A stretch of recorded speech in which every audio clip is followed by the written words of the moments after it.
ukipata, hakuna mtu New Life anayestahili kuishi bila kazi. Hiyo sio haki, sababu hii ufalme ni tajiri. Ufalme wa Mungu wetu ni tajiri. Kila mshirika anastahili kuwa na kazi na biashara yake.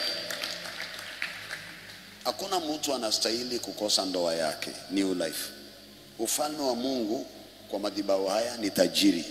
Hata watu waliofikisha 60s 70s wanaolewa. Kwa nini wewe usiolewe? Na ukikasirika pia ni haki yako, maana katika kila ufalme pia kuna majambazi ambao anaiba kwenye ufalme na ako na kitambulisho wa hiyo nchi. Unajua wezi wa Kenya wako na vitambulisho vya Kenya, ama hawana vitambulisho? Na wanahukumiwa kwa sheria ya Kenya na wanafungwa kwa sheria ya Kenya. Kwa hivyo unaweza kuwa mwana katika ufalme wa Mungu na ukawa mkorofi, mwizi, jambazi, ukafungwa kwa sheria ya ufalme wa Mungu na ukaingia ndani. Kwa hivyo wakati ambapo nakwambia na kuombea ndoa yako irudi, pastor mimi sitaki, nipe yule mwingine, wewe ni mwana katika ufalme lakini haupati haki yako. Ingia kwenye kifungo tu, kaa hapo ukiwa unateseka, unalala na huyu, yule akuache, unaishi na huyu, huyu akuache. Si kwamba ufalme wenu ni maskini. Ufalme wenu iko na ndoa mabilioni na mabilioni na mabilioni.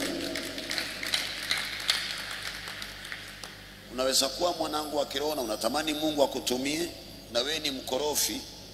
Sasa unakwama na unateta na unapiga kelele, na si kwamba Mungu amekataa kukupa kipawa. Ikiwa hauwezi ukafanya mtihani ukapita, utapewa kipawa kwa nini? Hivi sasa niko na wewe na huyu na huyu na mamangu na yule mwingine. This is a daughter to me, you are my sister, daughter to me.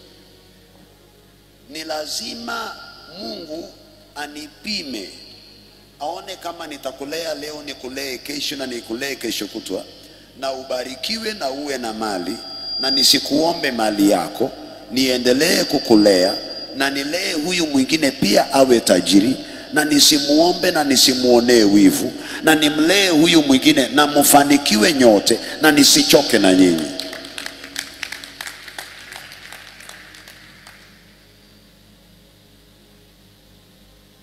Je, kwa kile unachotaka ushawahi pimwa? Bado ninaongea kuhusu waliokomaa. Miujiza ni haki yako. Wewe lala, nitakuombea utapona for free. Anza kulala, ukisikia joto jipepete na usinzie, no problem.